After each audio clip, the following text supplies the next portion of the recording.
आज आपण कागदाची फुलं बनवणार आहोत. फुलं बनवायसाठी लागणारे साहित्य: pencil, craft paper, dish, Fevicol किंवा ग्लू गन. पेपरवर डिश ठेवून त्याचा आकार काढायचा. तो आकार कात्रीने कट करून घ्यायचा. व्हिडिओमध्ये दाखवल्याप्रमाणे कटिंग करा.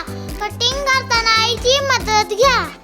या पद्धतीने आकार तयार होईल. दाखवल्याप्रमाणे चिटकवून घ्या.